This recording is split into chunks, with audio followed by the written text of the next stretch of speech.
आप सभी का पुनः राजकीय कन्या महाविद्यालय खैरवाड़ा उदयपुर के यूट्यूब चैनल पर अभिनंदन। मैं रमेश चंद, सहायकाचार्य राजनीति विज्ञान। आज अपना टॉपिक है संयुक्त राष्ट्र संघ। ये topic BA third year paper second का है और हम इसके अंतर्गत पहले इसका विकास किस तरह से हुआ उसके ऊपर हम चर्चा करेंगे, फिर हम इसके उद्देश्यों के ऊपर चर्चा करेंगे। तो जैसा कि आप सभी जानते हैं कि संयुक्त राष्ट्र संघ का जो विकास या इसका उदय द्वितीय महायुद्ध के दौरान मित्र राष्ट्रों द्वारा किए गए सम्मेलनों का परिणाम है। अंतर्राष्ट्रीय संगठन की स्थापना का विचार सर्वप्रथम अक्टूबर 1943 में मास्को सम्मेलन में प्रकट किया गया था। इसमें भाग लेने वाली 4 सरकारों के प्रतिनिधियों ने कहा था कि वे अंतर्राष्ट्रीय शांति और सुरक्षा बनाए रखने के लिए सभी शांति प्रिय राज्यों की सार्वभौम समानता के सिद्धांत के आधार पर एक सामान्य अंतर्राष्ट्रीय संगठन की स्थापना की आवश्यकता को अनुभव करते हैं, जिसकी सदस्यता सभी छोटे बड़े राज्यों के लिए खुली रहेगी। सैन फ्रांसिस्को सम्मेलन में भाग लेने वाले 50 देशों के प्रतिनिधियों ने 26 जून 1945 को एक औपचारिक संधि पर हस्ताक्षर किए गए, जिसने संयुक्त राष्ट्र संघ के चार्टर को स्वीकार किया। 29 देशों का अनुसमर्थन प्राप्त होने पर चार्टर को 24 अक्टूबर 1945 को लागू किया गया। चार्टर में 8000 शब्द, 1900 अध्याय और 111 अनुच्छेद हैं। संयुक्त राष्ट्र संघ का उद्देश्य के ऊपर हम अध्ययन करेंगे। संयुक्त राष्ट्र संघ के चार्टर की प्रस्तावना और अनुच्छेद 1 में संगठन के उद्देश्यों को विस्तार पूर्वक अभिव्यक्त किया गया है, जिसमें पहला है पॉइंट आने वाली संतानों को युद्ध से बचाया जा सके। मूलभूत मानवीय अधिकारों, मानवीय व्यक्तित्व की प्रतिष्ठा और योग्यता, स्त्री पुरुष के समान अधिकारों और छोटे बड़े राष्ट्रों की समानता के प्रति विश्वास की पुनः पुष्टि करना। नेक्स्ट उद्देश्य है ऐसी परिस्थितियों को स्थापित करना जिनमें न्याय और संधियों तथा अंतर्राष्ट्रीय कानूनों के अन्य स्रोतों से उत्पन्न होने वाले उत्तरदायित्वों के प्रति आदर की भावना को बनाए रखना।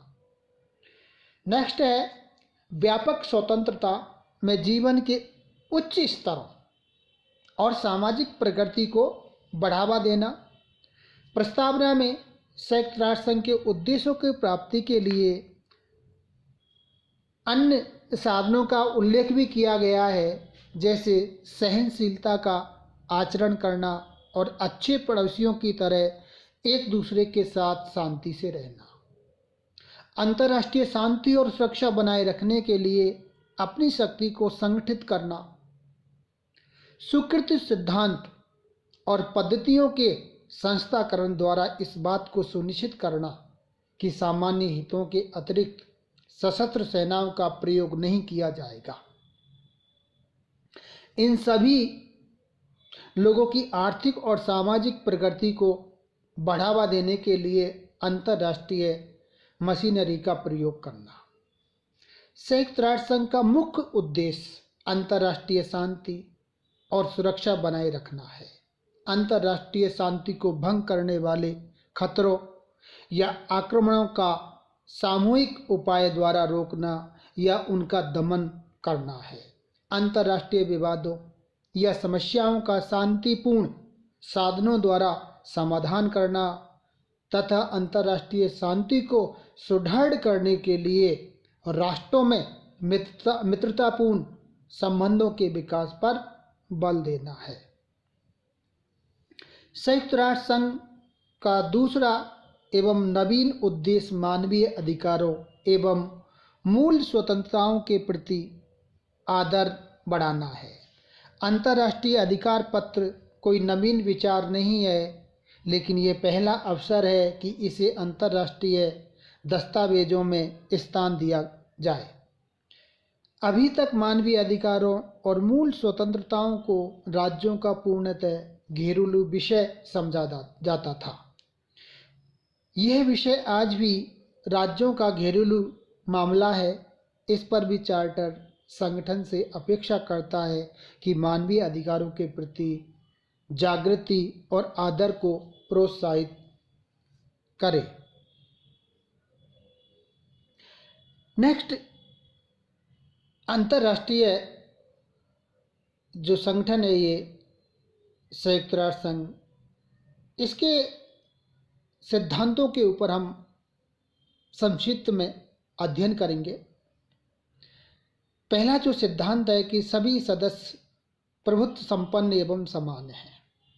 दूसरा है सभी सदस्य सद्भावना से चार्टर के उत्तरदायित्वों का निर्वहन करेंगे। तीसरा है सभी सदस्य अपने अंतर्राष्ट्रीय विवादों का समाधान शांतिपूर्ण साधनों से इस प्रकार करेंगे कि अंतर्राष्ट्रीय शांति और सुरक्षा तथा न्याय को कोई खतरा उत्पन्न न हो। चौथा है सभी सदस्य किसी राज्य की राजनीतिक स्वतंत्रता या क्षेत्रीय अखंडता के विरुद्ध शक्ति का प्रयोग नहीं करेंगे और न ही कोई ऐसा कार्य करेंगे जो संयुक्त राष्ट्र संघ के उद्देश्यों के विपरीत हो। पांचवा है सभी सदस्य संयुक्त राष्ट्र संघ के कार्यों में सहायता देंगे और उस राज्य को किसी प्रकार की सहायता नहीं देंगे जिसके विरुद्ध संयुक्त राष्ट्र संघ निरोधात्मक या प्रवर्तन कार्य कर रहा है। छठा है संयुक्त राष्ट्र संघ इस बात को सुनिश्चित करेगा कि जहां तक अंतर्राष्ट्रीय शांति और सुरक्षा का प्रश्न है, गैर सदस्य राष्ट्र भी संगठन के सिद्धांतों के अनुरूप कार्य करेंगे। संक्षेप में संयुक्त राष्ट्र संघ के प्रमुख सिद्धांत हैं प्रजातंत्र, आत्मनिर्णय, समानता, संसदवाद, बहुमत, कानून का शासन, न्याय, शांतिपूर्ण परिवर्तन, शक्ति पृथक्करण, संघवाद और प्रदत्त प्राधिकार। धन्यवाद।